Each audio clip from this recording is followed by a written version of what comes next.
साची और doctor DK. Sardana और जो बाहर से आए हमारे गेस्ट हैं, हिमाचल की देवभूमि में पधारने पर आपका हार्दिक अभिनंदन करता हूँ। प्रदेश को भगवान ने ऐसा प्राकृतिक सौंदर्य दिया है जो निश्चित रूप से हमारी संस्कृति को इंगित करता है और हमारी कार्य प्रणाली को भी उस सोच को बदलने की कोशिश करता है। मुख्यमंत्री बनने के बाद मैं खुद किसान परिवार से आता हूं। मेरी माताजी आज भी पढ़े कम हैं, लेकिन घर के कृषि के बारे में पूरी जानकारी वो रखते हैं और जो भी चीज हम स्कूल टाइम में, कॉलेज टाइम में हमें घर से ही आया करती थी और घर से ही खाया करते थे, चाहे आटा था चाहे कुछ था, जो उस समय की सीजनल चीजें थी। हमारी सरकार बनी, मैंने देखा कि 80% से ज्यादा लोग हिमाचल प्रदेश के गांव में रहते हैं। 80% में पहले लैंड होल्डिंग हमारी बहुत कम है और लैंड होल्डिंग के बाद जो भी लैंड होल्डिंग है पहले आज से 40 साल पहले उसी से गुजारा किया करते थे और अपना जीवन यापन किया करते थे। धीरे धीरे हमारे स्वभाव में परिवर्तन हुआ, हमारे व्यवहार में परिवर्तन हुआ और एग्रीकल्चर को छोड़कर हम सरकारी क्षेत्र में ज्यादा रोजगार प्राप्त करने की दिशा में आगे बढ़े। ये बात मैं इसलिए कह रहा हूं कि कितनी जल्दी बदलाव होते हुए हमने देखा है। हम उम्र के उस पड़ाव पर पहुंचे जब प्राकृतिक रूप से खेती की जाती थी और आज उस पड़ाव को भी देखा जहां रसायन का बहुत ज्यादा प्रयोग किया जा रहा है और अब हम अपनी संस्कृति के द्वारा हम वापिस उसमें जाने की कोशिश कर रहे हैं। हिमाचल प्रदेश के उल्लेखनीय विकास की कहानी देश भर के राज्य, विशेषकर पहाड़ी राज्यों के लिए प्रेरणादायक और अनुकरणीय है। आप चाहे पर्यटन क्षेत्र हो, गुणात्मक एवं आधुनिक शिक्षा हो, स्वास्थ्य सुविधाएं हो, पर्यावरण संरक्षण की पहल हो, वनों का विस्तार हो, हरित ऊर्जा का पर्याप्त दोहन हो या फिर अन्य महत्वपूर्ण क्षेत्र, हिमाचल हर क्षेत्र में नित नए आयाम स्थापित कर रहा है। पहले ही बजट में हमने हिमाचल प्रदेश को हरित राज्य के रूप में विकसित करने का सोच को प्रकट किया है। इसी प्रकार कृषि क्षेत्र को सुदृढ़ करते हुए समय की आवश्यकता के अनुसार बदलाव लाने में भी हिमाचल अग्रणी रहा है। इसका श्रेय मैं प्रदेश के मेहनतकश किसानों और बागवानों को देता हूं। हिमाचल प्रदेश कृषि प्रधान प्रदेश है जिसकी लगभग 80% आबादी आजीविका के लिए कृषि पर निर्भर है। कृषि हिमाचल प्रदेश की अर्थव्यवस्था की रीढ़ है और सकल घरेलू उत्पाद में इसका योगदान 14% है। वर्तमान में मौसम में जिस प्रकार से प्रतिकूल प्रभाव देखने को मिला है वह कृषि क्षेत्र के लिए बेहद चिंता का विषय है। बदलती जलवायु में हो रहे बदलाव जैसी अन्य चुनौतियां हमारे समक्ष पड़ती जा रही है। यह परिस्थितियां केवल हिमाचल प्रदेश नहीं बल्कि पूरे विश्व के लिए गंभीर चुनौती बनकर हो रही है। जलवायु परिवर्तन के कारण हाल ही के वर्षों में यह देखा गया है कि कभी कभी कुछ स्थानों में अत्यधिक वर्षा देखने को मिलती है। कहीं सामान्य से कम तो कुछ क्षेत्र सूखे की मार झेल रहे हैं। कहीं बेमौसमी बारिश होती है, कहीं ओले फसलों को तबाह करते हैं तो कहीं बारिश की कमी के कारण किसान बिजाई तक नहीं कर पाते या फिर उनकी फसलें सूख जाती है। हिमाचल प्रदेश में कृषि पूर्णतः वर्षा पर निर्भर है। असमय बारिशें और सीमित सिंचाई ढांचे के कारण वर्षा पर निर्भरता अत्यधिक बढ़ जाती है। ऐसे में यदि सही समय पर पर्याप्त बारिश न हो तो किसान लाचार हो जाता है। पिछले कुछ दशकों में अनिश्चित और असमय बारिश, मिट्टी का कटाव और घटती उर्वरता, फसलों की कम उत्पादकता पारंपरिक बीजों और कृषि जैव विविधता की हानि आदि कृषि क्षेत्रों किसानों के समक्ष कठिन चुनौतियां बनकर उभरी है। यह चुनौतियां सरकारों, नीति निर्माताओं, शैक्षणिक संस्थानों, शोधकर्ताओं, कृषि एवं सामाजिक वैज्ञानिकों और सामाजिक संगठनों के बीच सहयोग और नीतियों पर चर्चा के माध्यम से प्रभावी निष्कर्ष से हल हो सकती है। जलवायु सहनशील कृषि, दालें और व्यापक पशुपालन एवं चारवाओं को बढ़ावा, पारंपरिक बीज प्रणाली का अधिक उपयोग, जल सुरक्षा और मृदा संरक्षण पर बल आदि ऐसे कदम है जिसके माध्यम से हम इन चुनौतियों का मजबूती से सामना कर सकते हैं। ऐसे पारंपरिक बीज और फसलें हैं जो कि प्राकृतिक खेती से उगती है, पोषण से भरपूर होती है और कम पानी की आवश्यकता रखती है। हम ऐसे पारंपरिक फसलों को पुनः इस्तेमाल में लाना होगा। इस शोध के माध्यम से और सुधार लाना होगा ताकि हम भावी पीढ़ी को पौष्टिक आहार व स्वच्छ पर्यावरण सुनिश्चित कर सके। आजकल आप देखते हैं कि बच्चे बड़े स्टंटेड पैदा हो रहे हैं। हम महसूस करते हैं, एक समय था जब सब हिंदुस्तान के जो वेद पढ़ने वाले लोग हैं, महाभारत के समय हमारा कद 10 से 12 फुट हुआ करता था। आज बिल्कुल छोटे छोटे बच्चे हो गए, स्टंटेड बच्चे हो गए। वो खाने, कृषि के जो उपज आई है और जो खाने का हमारा नियम बदल गए हैं, उसके कारण भी ये कमजोरी आ रही है। शरीर की शारीरिक क्षमता कमजोर हुई है। मुझे खुशी इस बात की है कि इस तरह के व्यवहारिक समाधानों की खोज में आज हम सभी इस अवसर पर HIMRRF द्वारा आयोजित इस कार्यक्रम में महत्वपूर्ण विषयों पर सकारात्मक चर्चा के लिए एक साथ आए। इस कार्यक्रम में मैं सभी को पद्मश्री नेकराम शर्मा जी के मार्गदर्शन से अन्य महत्वपूर्ण विषय विशेषज्ञों के अनुभवों से सीखने का अवसर मिलेगा, जो कि हिमाचल के कृषि क्षेत्र के विकास के लिए सहायक सिद्ध होगा। लगभग अढ़ाई वर्ष पूर्व जब प्रदेश में हमारी सरकार का गठन हुआ था, हमने ग्रामीण अर्थव्यवस्था को मजबूती प्रदान करना अपनी सर्वोच्च प्राथमिकता में शामिल किया है। इसके अलावा हमारी सरकार ने हिमाचल को वर्ष 2027 तक आत्मनिर्भर और वर्ष 2032 तक देश का सबसे समृद्ध राज्य बनाने का लक्ष्य भी निर्धारित किया है। प्रथम दिवस से ही हम यह स्पष्ट था कि हमारी प्राथमिकताएं और लक्ष्यों को पूरा करने की में कृषि क्षेत्र सर्वाधिक महत्व रखता है। इस बात को ध्यान में रखते हुए हमने कृषि क्षेत्र को सुदृढ़ करने और किसानों तथा बागवानों के हित के लिए व्यवस्था परिवर्तन के तहत अनेक कल्याणकारी नीतियां और फ्लैगशिप कार्यक्रम शुरू किए। मुझे खुशी है कि हमारे प्रयासों से हिमाचल कृषि और बागवानी क्षेत्र में आशातीत बदलाव देखने को मिल रहा है। शुरू में अधिकारी वर्ग को समझाना बड़ा मुश्किल होता था कृषि के मामले में। कृषि एक ट्रेडिंग बन गया था कि बीज लाते थे, किसानों को देते थे, ट्रैक्टर आएगा किसानों को देंगे। वो चीज आप सब्सिडी से दे तो सकते हो, लेकिन जो मेहनत से कमाई हुई चीज होती है उसका परिणाम कुछ और ही होता है। तो मैंने जब कृषि विभाग की बैठक ली तो उसमें ये सप्लाई कर दो, ये बीज सप्लाई कर दो। मैंने अभी पिछले दिनों ही दिशा निर्देश दिए कि क्वालिटी का बीज नहीं होगा तो कैसे हम क्वालिटी का अनाज पैदा कर सकते हैं। और इस दृष्टि से मैंने कहा कि किसान को अपनी मर्जी होनी चाहिए कि वो अपना बीज खुद खरीदे और उसको जो सब्सिडी देनी है वो हम उसको सब्सिडी दें, क्योंकि उसको ज्यादा जानकारी होती है किसान को कि मैंने किस समय बुआई के समय कौन सा बीज कैसे डालना है।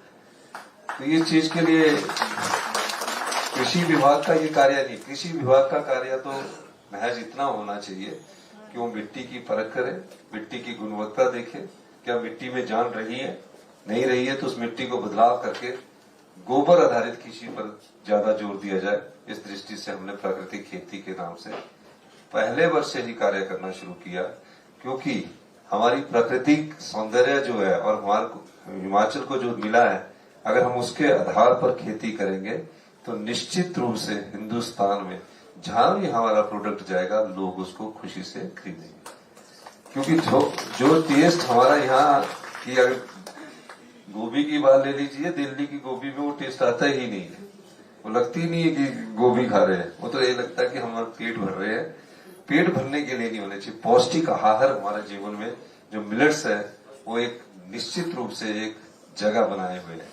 पुराने समय में आज भी आप व्रत रखते हो, फास्ट रखते हो, तो उसमें किस प्रकार हम अपने मिलेट्स का प्रयोग करते हैं, ये सोचने की बात है। किसानों के हित में ऐतिहासिक पहल करते हुए हमारी सरकार ने प्राकृतिक रूप से उगाई, यानी कि गोबर से उगाई मक्की पर पहली बार पिछले वर्ष 30 रुपए प्रति किलो का समर्थन मूल्य निर्धारित किया। इस वित्तीय वर्ष में हमने उसे बढ़ाकर 40 रुपए किया। और मक्की का आटा जो प्राकृतिक रूप से उगाया गया था, वो जब डिपो के माध्यम से बांटा गया तो वो सब का सब खत्म हो गया, उसका टेस्ट भी बिल्कुल अलग था। मुझे प्रदेश सरकार ने गत वर्ष प्राकृतिक रूप से लगभग 400 मीट्रिक टन मक्की 1506 किसानों से खरीदी। प्रत्येक किसान परिवार से 20 क्विंटल तक अनाज खरीदा जा रहा है। सरकार ने डायरेक्ट बेनिफिट ट्रांसफर के माध्यम से 1 करोड़ 20 लाख रुपए मक्की खरीद के लिए किसानों के खाते में डाले। समर्थन मूल्य पर खरीदी हुई मक्की को राज्य सरकार ने बाजार में हिम मक्की आटे के ब्रांड के साथ उतारा है। इसी प्रकार गेहूं पर पहले 40 रुपए प्रति किलो का समर्थन मूल्य दिया, जिसे इस वित्तीय वर्ष में 60 रुपए प्रति किलो किया गया। और अभी जो किसानों से हमने गेहूं खरीदा वो 60 रुपए किलो के हिसाब से गेहूं खरीदा। 15 जून तक हमने पूरे प्रदेश में एग्रीकल्चर डिपार्टमेंट को और आत्मा प्रोजेक्ट के सभी लोगों को कहा है कि जो भी किसान प्राकृतिक खेती से जुड़ना चाहता है वो अपना नाम उस फॉर्म में भरेगा, अपनी लैंड होल्डिंग बताएगा कि कितनी लैंड होल्डिंग है, और उसे प्राकृतिक बीज कैसे मिलना है वो सारा सरकार की तरफ से उपलब्ध करवाया जाएगा। और ये रेट यहाँ रुकने वाला नहीं है, क्योंकि मैं जानता हूँ अगर किसान खुद कमाएगा तो ज्यादा बेनिफिट है, अगर हम सब्सिडी ज्यादा देंगे तो उसका बेनिफिट किसानों तक समय पर पहुंचेगा नहीं, अधिकारियों से कर्मचारियों से नीचे तक समय लग जाता है। इसलिए हम किसान के हाथ में और ग्रामीण अर्थव्यवस्था को मजबूत करने के लिए इस प्रकार की हम योजना लेकर आए। पहली बार प्रदेश में प्राकृतिक हल्दी का उत्पादन बढ़ाने के लिए हमारी सरकार किसानों से सरकार कच्ची हल्दी का 90 रुपए प्रति किलो की दर से खरीद कर रही है। अभी 90 रुपए किलो की दर से इस बार हमने हल्दी खरीदी है। अब जून का महीना स्टार्ट हो रहा है, बारिशें स्टार्ट होगी, बत्तर पड़ जाएगी, हमारी बत्तर देसी भाषा में बत्तर बोलते हैं ना, तो अब उसमें अभी हल्दी उगाई है। हल्दी उगाने का प्राकृतिक समर्थन मूल्य देने के पीछे कारण क्या है? कई किसान मिले मुझे, उन्होंने कहा कि बीज थे तो छोटा सा अंकुर निकलता है तो बंदर खा जाता है, सुअर पूरे फसल को उजाड़ देते हैं, नील गाय इतनी बढ़ गई है कि वो पूरे फसल को डैमेज कर रही है। तो एक चीज समझ में आई, मैं अपने घर की ही हल्दी खाता हूं, हमारे अपने घर में बहुत हल्दी होती है, कि हल्दी को ना तो बंदर दूर भागता है, ना बंदर खाएगा, ना नील गाय खाएगा। तो किसान एक बार अगर हल्दी लगा लेगा, अगर वो 100 क्विंटल पैदा करता है, 100 क्विंटल पैदा करता है तो उसको 9,000 रुपए मिलेंगे। 10 क्विंटल करेगा, 1 टन करेगा तो 90,000 मिलेंगे। तो सेब का मूल्य के बराबर अगर हल्दी का रेट है, जो होगा 9 महीने में, हल्दी नहीं होगी हल्दा होगा, आपको पता ना, हल्दी होनी चाहिए। तो उसको हम कच्ची हल्दी को 90 रुपए प्रति किलो के हिसाब से खरीदेंगे। ये अभी शुरुआत है, अभी इस तरफ गए नहीं है लोग, लेकिन मैं चाहूंगा कि प्राकृतिक रूप से उगाई हुई हल्दी को सरकार 90 रुपए किलो खरीद रही है। थोड़ी मेहनत करने की जरूरत है, सिर्फ लगाने की जरूरत है। ना तो उसको जंगली गाय खाएगी, ना सूअर खाएगा, ना बंदर खाएगा, और आपकी जेब में सीधा पैसा जाएगा। तकरीबन 4 से 5 लाख रुपया एक किसान की जेब में साल में एक फसल उगाने से, हल्दी की फसल उगाने से आपके जेब में 4 से 5 लाख रुपया सीधा सरकार के द्वारा आपकी जेब में जाएगा। ये ग्रामीण अर्थव्यवस्था को मजबूती देगा। उसके अलावा अगर गेहूं उगाते हैं, फिर एक मक्की उगाते हैं, तो उसके दोनों को अगर आप जोड़ दीजिए तो एक अच्छा आदमी घर में बैठकर तकरीबन 5 से 10 लाख रुपया घर में बैठकर हर साल कमा सकता है। अगर ज्यादा मात्रा में कमाएगा तो 20 लाख भी हो जाएगा, 30 भी हो जाएगा। लेकिन इस सोच की तरफ आप धीरे धीरे जा रहे हैं और मुझे खुशी है कि पिछले कल सर्वे किया गया जिसमें हमारे गेहूं 60 रुपए किलो और 2 रुपया हम उसका किराया भी दे रहे हैं। 2 रुपया उसके जो किसान के ढोने तक, गोदाम तक ढोने के लिए 62 रुपए किलो हम उसको खरीद रहे हैं। मक्की को 42 रुपए किलो खरीद रहे हैं। और हल्दी को टर्मरिक कच्ची हल्दी है जो 35-40 रुपए किलो जाती है, तो उसको हम 2 रुपए 92 रुपए किलो खरीद रहे। ये अभी यहीं रुकने वाला नहीं है। हम ग्रामीण अर्थव्यवस्था को मजबूत करने के लिए अगले बजट में और योजनाएं लेकर आएंगे ताकि आपके हाथ में सीधा पैसा जाए। इस दृष्टि से हमारी सरकार कार्य कर रही है। मैं ये बात इसलिए भी कहना चाहता हूं कि हमने सबसे पहले अगर एग्रीकल्चर सेक्टर को देखना है तो जिसके पास पशुधन है वही प्राकृतिक खेती की तरफ जा सकता है। अब पशुधन है नहीं, खेत आपके पास है, तो आपको गोबर खरीदना पड़ेगा। जब हमने ये बात कही तो दूध का मूल्य जब हमारी सरकार आई तो 32 रुपए प्रति लीटर होता था। मैंने कहा कि ये हमारी महिलाएं जो हैं वो बहुत अधिक काम प्रदेश में करती है। मैं कई महिलाओं से मिला, कई महिला मंडलों से मिला, कई सेल्फ हेल्प ग्रुप से मिला। उन्होंने कहा कुछ नहीं बनता, पूरी मेहनत करती है। आज 32 रुपए से बढ़ाकर पहले 1 रुपया बढ़ता था, 2 रुपया बढ़ता था। 32 रुपए से बढ़ाकर हमने सरकारी तरफ से दूध का मिनिमम सपोर्ट प्राइस एमएसपी न्यूनतम समर्थन मूल्य 51 रुपए किया और 2 रुपए उसका ढुलाई का यानी फ्रेट का भी 2 रुपए किया। 53 रुपये केजी आज जो गाय का दूध है वो सरकार खरीद रही है और भैंस का दूध 63 रुपए किलो सरकार खरीद रही है। मैं अभी आनी की तरफ गया तो वहां मैंने परिवर्तन देखा, क्योंकि वो सीधा पैसे उनकी जेब में जा रहे हैं। उन्होंने अपने एक टी शर्ट बना के मेरा उन्होंने स्वागत किया कि 2 साल में तकरीबन डबल हमने रेट किया और यहां ही नहीं रुकने वाला। ये एनडीडीबी के साथ हमारा नेशनल डेवलपमेंट डेयरी बोर्ड के साथ हमारा एग्रीमेंट हुआ है और गाय की क्वालिटी का जो मिल्क देखा गया है वो हमारे से अमूल वाले भी खरीदना चाहते हैं। तो हमने बोला हम उसकी क्वालिटी को और इम्प्रूव करेंगे, एसएनएफ को इसको और इम्प्रूव करेंगे। तो मेरा ये मानना है कि आने वाले समय में जिसने पशु रखा है उसके पास चाहे 2 बीघे जगह है, वो अगर खेती करेगा तो उसके जो अनाज होगा उसको भी सरकार खरीदेगी, तो आपके हाथ में सीधा पैसा जाएगा।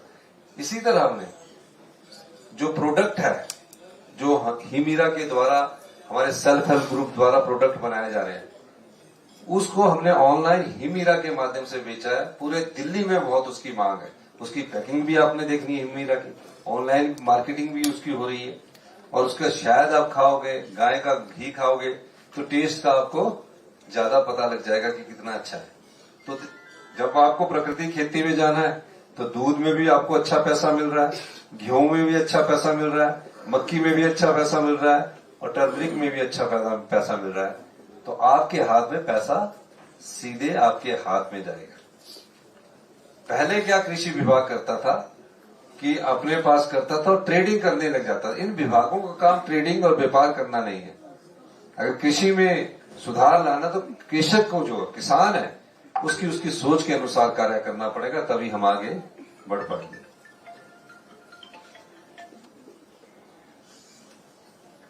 इसके तहत मैं आपको ये भी कहना चाहूंगा, वर्तमान में प्रदेश के 2,22,000 से अधिक किसान बागवान प्राकृतिक खेती से जुड़े हैं। हमने लघु किसानों और पशुपालकों को लाभ प्रदान करने के लिए 300 रुपए प्रति क्विंटल की दर से जैविक खाद और वर्मी कंपोस्ट खरीदने की योजना शुरू की है।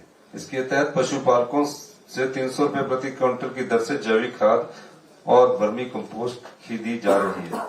प्रदेश सरकार ने बैंकों के माध्यम से वन टाइम सेटलमेंट पॉलिसी लाकर उन किसानों को लाभान्वित करने का निर्णय लिया है जिनकी जमीन जमीनें नीलामी के कगार पर आ गई है। इस योजना से वे अपने 3 लाख रुपए तक के कृषि ऋण चुका सकेंगे। राज्य सरकार मूलधन पर लगने वाले ब्याज का 50% हिस्सा वहन करेगी। बागवानों के लिए भी यूनिवर्सल कार्टन की ऐतिहासिक पहल की गई है, जिसके तहत गत सेब सीजन के दौरान सेब की पैकिंग के लिए 2,09,43,552 यूनिवर्सल कार्टन प्रयोग में लाए गए। मंडी मध्यस्थता योजना के तहत सेब उत्पादकों को पूर्व सरकार के कार्यकाल की 90 करोड़ की देनदारियों सहित लगभग 150 करोड़ रुपए चुकाए जा चुके हैं।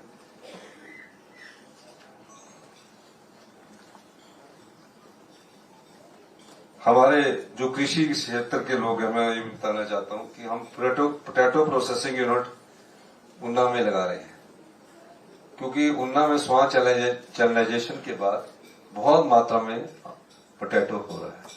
तो उसकी प्रोसेसिंग यूनिट लगाने के साथ हम जो मिनिमम सपोर्ट प्राइस है आलू का, पोटैटो का, वो 9 और 10 रुपए फिक्स करने जा रहे हैं। और वो कंपनी वालों को, बाहर की एक कंपनी है जो उसका इसके ड्राई करके आटा बनाती है और फिर उसके बाद बड़ी जगह हो जाता है, तो उसके लिए भी हम किसानों को प्रेरित कर रहे हैं।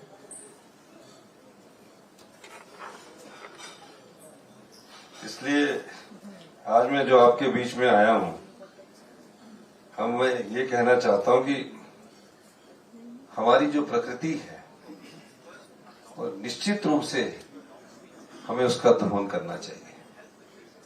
रासायनिक खादों का प्रयोग करके हम अपने हेल्थ से भी खिलवाड़ कर रहे हैं, क्योंकि आप लोगों को कुछ चीजों का मैं ये जानकारी देना चाहता हूं। अगर कैंसर में जनसंख्या के आधार पर कहीं सबसे ज्यादा केसेस बढ़े हैं तो नॉर्थ ईस्ट के बाद हिमाचल प्रदेश दूसरा कैंसर ग्रसित प्रदेश बनने जा रहा है। वो क्यों हुआ? वो इसलिए हुआ कि पानी में भी हमारी क्वालिटी नहीं आई, क्लोरीन और ब्लीचिंग पाउडर डाल दिया। जो खाने की चीजें पैदा की वो ज्यादा हम डिपोओं में चले गए। हमें तो ये लगता है कि हम 2 रुपए किलो अनाज खरीद रहे हैं, मेरा पेट भर रहा है, 3 रुपए किलो चावल खरीद रहे, मेरा पेट भर रहा है, 500 रुपए में गुजारा हो रहा है। सवाल ये है कि आपके हिडन एक्सपेंडिचर कौन से होते हैं? जब आप हॉस्पिटल जाते हैं तब आप ये महसूस नहीं करते कि मेरी जेब से कितना पैसा निकला है। उस समय ये महसूस करते हैं कि मेरे किसी तरह ठीक हो जाऊं। आप ये नहीं जानकारी प्राप्त करने की कोशिश करते कि मुझे किस प्रकार, क्यों बीमारी किस तरह से हुई, कोई नहीं कोशिश करता। वो सोचता है रूटीन में हो रहा है। ऐसा नहीं है। हमारे जो दिनचर्या का जीवन है, उस दिनचर्या के जीवन को हमने बदल कर रख दिया है। अपने खान पान की आदतों को हमने बदल कर रख दिया है। अब ऐसा समय है कि रात के 9-10 बजे से पहले कोई खाना ही सब 10 बजे के बाद ही खाते हैं। जो खाना सूर्यास्त के बाद खाना चाहिए, वो हम अपना पूरा सिस्टम बदल दिया। और खाने को भी आप उस स्वाद के साथ नहीं खाते, उस पौष्टिक आहार को ऐसा खाते कि खा लिया, पेट भर लिया। पुराने समय में जो बुजुर्ग होते थे, आज भी गांव में बुजुर्गों का समय है, जिस तरह पशु पक्षी सूर्यास्त के बाद अपने घोंसलों में चले जाते थे, बुजुर्ग भी आकर अपने घर में आराम से बैठकर खाना खाते थे और आधा 1-1.5 घंटा बैठ के वार्तालाप करते थे और सुबह जल्दी उठते थे। यहाँ उल्टा है, यहाँ रात को लेट सोएंगे और सुबह उठेंगे 1 बजे 12 बजे। ये सिस्टम बदला है, फिर खाने का सिस्टम भी आपका बदला है। पर हिमाचल प्रदेश निश्चित रूप से प्राकृतिक रूप से उगाए गए हर मिलेट्स का समर्थन मूल्य देने के लिए तैयार है। और मैं ये भी कहना चाहता हूं कि अभी हमने पांगी जिले को, पांगी सब डिवीजन, हिंदुस्तान का पहला पांगी सब डिवीजन हमने नेचुरल फार्मिंग का सब डिवीजन डिक्लेयर किया है। और वहां हम मिलेट्स है जो उसको 60 रुपए किलो किसानों से खरीद रहे हैं। पहली बार। वहां का पानी इतना अच्छा है, हमने हिमाचल डे बनाया। वहां का खान पान इतना अच्छा है, उनका टेस्ट लग गया। हम तो यहां रह रहे हैं, तो हमने उसको डिक्लेयर किया है। और उनको और बूस्ट करने के लिए वहां नेचुरल बीज है, 5 करोड़ रुपए का रिवॉल्विंग फंड भी दिया है। आज भी वहां बर्फ है, वहां सबसे अच्छी चीज जो होती है बहुत होती है, लेकिन अब किसान वहां दोबारा लगाने लगेंगे और नेचुरल बीज है, तो उसको हमने सब डिवीजन डिक्लेयर किया। जो फॉरेस्ट की बात कर रहे हैं, फॉरेस्ट की आपने बात की है, हमने भी 2000 वन मित्र नियुक्त किए हैं। पहले किसी बीट में भी वन मित्र नहीं होता था। वन्य जीव को कैसे संरक्षण देना है, और बड़ी खुशी की बात है कि सभी हमारे 55% उसमें बेटियां आई है, सब एमएससी से कम कोई नहीं है, तो वो संरक्षण भी देगी और उन वनों का ख्याल भी रखेगी। और जो वन में हमारी चीजें होती है, जो खाने की चीजें हैं, अब शिमला में अभी पिछले दिनों मैंने किसी आदमी को, जो लसूड़े होते हैं जानते हो, आधे जानते नहीं है, तो पूछ रहे थे कि किस चीज की सब्जी आई है, जो पेड़ में लगती है, तो कईयों को वही जानकार नहीं है, जिससे विटामिन सी प्रचुर मात्रा में होती है। तो कई चीजें नेचुरल है, जिसका प्रयोग पुराने समय में हम सब लोग करते थे, लेकिन आज नई नई चीजों के उसमें पढ़कर हम अपने सेहत से भी खिलवाड़ कर रहे हैं। और मेरे आज इस कार्यक्रम में दिल्ली से सीधे आने का मकसद नाइकराम जी, प्राकृतिक खेती की तरफ अपने नौजवानों को ले जाने का है। ऐसा नहीं है कि वो अभी घर में जो उगाते हैं, जो भी युवा किसान घर में जो उगा रहा है, उसमें यूरिया ना डाले। उसमें यूरिया डाल के वो खेत का भी नुकसान कर रहा है, परिवार का भी नुकसान कर रहा है, ज्यादा अनाज पैदा करने के लिए, और अपना भी नुकसान कर रहा है। उसी को आर्थिक समृद्धि देने के लिए हम ये समर्थन प्राइस की, मिनिमम सपोर्ट प्राइस की योजनाएं लेके आ रहे हैं। और पहली बार ऐसा लग रहा है कि हम ग्रामीण अर्थव्यवस्था में पैसा डाल रहे हैं।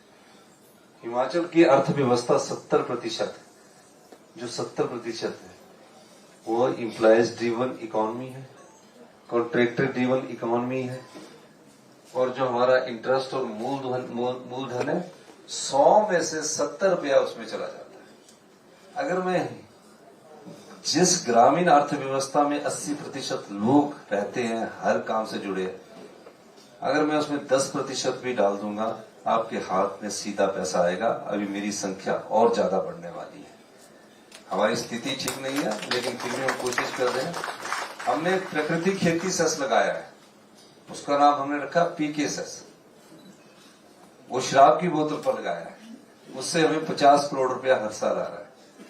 हमने मिल्क सेस लगाया है, उससे हमें 150 करोड़ रुपया हर साल आ रहा है। हमने एनवायरमेंट सेस लगाया है, सब शराब पर लगाया है। यानी कि जो विस्की पीता है वो दूध के रूप में भी कुछ पैसे दे, और अच्छे खान पान के लिए भी, प्रकृति के लिए भी अच्छे पैसे दे, और दे रहे हो, क्योंकि उस चीज में और किसी पर नहीं लगाया है, आम जनता पर नहीं लगाया है, आम लोगों पर नहीं लगाया है। जो पीने वाले हैं वो खुश होकर दे रहे हैं, इससे हमारा गांव का विकास भी हो रहा है। तो ये सब चीजें, हम पैसा हमारे पास है, नहीं तो पहले क्या होता है कि बजट में पैसा कहां से आएगा, कौन देगा, क्यों देगा। अब आपका पैसा रिजर्व है, वो कहीं और खर्च नहीं हो सकता, वो सिर्फ आप पर ही खर्च होगा। जो गांव में बैठा हो किसान प्राकृतिक रूप से गेहूं उगाएगा, मक्की उगाएगा, हल्दी उगाएगा, वो सारा पैसा उन लोगों को, जौ उगाएगा, उन लोगों को मिलेगा। और इस पैसे को सरकार कहीं और भी नहीं खर्च कर सकती, क्योंकि कॉन्स्टिट्यूशन के हिसाब से ये पैसा जिस चीज के लिए लगाया गया उसी में खर्च होता है। तो आने वाले समय में 4-5 साल बाद में सब्यसाची जी भी देखेंगे कि हिमाचल पूरे हिंदुस्तान में फाइनल स्टेट होगा, इसमें कोई दो राय नहीं। इसलिए नहीं होगा, हम ग्रीन हाइड्रोजन में फाइनल स्टेट बनने जा रहे हैं। जो भविष्य की ऊर्जा है, भविष्य की ऊर्जा जो ग्रीन हाइड्रोजन है, उसमें हमारा 1 मेगावाट का, 5 मेगावाट का हमारा प्रोजेक्ट नालागढ़ में शुरू होने जा रहा है। इलेक्ट्रिकल व्हीकल में भी हम पूरे जो डीजल इंजन है, चाहे वो टैक्सीज है, उसको हम कन्वर्ट करने जा रहे हैं ई व्हीकल्स में, क्योंकि क्लाइमेट चेंज के द्वारा बहुत ज्यादा असर हुआ है, और ये असर पूरे हिंदुस्तान, पूरे विश्व में हो रहा है। तो हम उसी चीज में दोबारा वापिस जा रहे हैं। कई चीजों में हम बहुत सुधार कर रहे हैं, जिसके सार्थक परिणाम आने शुरू हुए हैं। तो आने वाले समय में आप जब गेहूं मंगाएंगे ना तो यहीं से मंगाएंगे कि मुझे यहाँ दे दीजिए, और उसका रेट थोड़ा महंगा होगा, उसका रेट तय करेंगे। तो ये मैं आपको कहना चाहता हूँ। और यहाँ आने का मुख्य उद्देश्य मेरा कि जो प्रकृति में नेक राम जी ने काम किया है, हरिमन शर्मा जी भी बैठे हैं पीछे, उन्होंने भी हुआ, ये हरिमन शर्मा जी भी बैठे हैं। तो आप सब लोगों को, और जो वैज्ञानिक आए हैं, जो हमारी महिला मंडल की हमारी महिलाएं आई हैं, जो वाइस चांसलर आए हैं, आपसे कुछ ज्ञान प्राप्त करें, और जो हम करने जा रहे हैं उसका आदान प्रदान ज्ञान के माध्यम से करें। इस दृष्टिकोण से मैं आज आपके बीच में आया हूँ, और मुझे बड़ी खुशी है कि हिमाचल ने इस दिशा में कदम बढ़ाए हैं। आने वाले 5-7 साल में सारी चीजें पर हम, क्योंकि अभी आदत जो स्वभाव में आ जाए ना, उसको छुड़वाना बड़ा मुश्किल काम होता है। तो थोड़ा सा उस व्यवहार को बदलने की जरूरत है। पहले तो हमारे जो अधिकारी है उनकी आदत बदलने की जरूरत थी, तो आप वो समझ गए हैं। नहीं तो पहले ही अधिकारी नहीं समझते हैं, वो बोलते क्यों करना। तो अब जो अधिकारी है समझ गए, उनको पता है कि सरकार का ध्यान ग्रामीण अर्थव्यवस्था को सुदृढ़ करने की दिशा में आगे बढ़ेगा। अगर ग्रामीण अर्थव्यवस्था सुदृढ़ होती है तभी हिमाचल प्रदेश आत्मनिर्भर बनेगा और 2032 में समृद्धशाली और अमीर राज्य बनेगा, इसमें कोई दो राय नहीं है। आज हमारी एप्पल की इकॉनमी 4000 करोड़ रुपए के करीब है। अब उनमें थोड़ा सा हम उनमें भी परिवर्तन करने की सोच रहे हैं। ऑर्गेनिक एप्पल का हम एक रेट फिक्स करने की सोचेंगे भविष्य में। और इन सब दिशा में एग्रीकल्चर सेक्टर और बागवानी सेक्टर हमारी सरकार की प्राथमिकताओं में, महत्वपूर्ण प्राथमिकताओं में है, ये मैं कहना चाहता हूँ। और प्राकृतिक रूप से उगाएगी सारे अनाज को सरकार की ओर से समर्थन मूल्य देने में हमें कोई ऐतराज नहीं है, यही मैं कहना चाहता हूँ। आपने हमारी बात सुनी, आपका बहुत बहुत धन्यवाद। जय हिंद, जय हिंद। Thank you sir.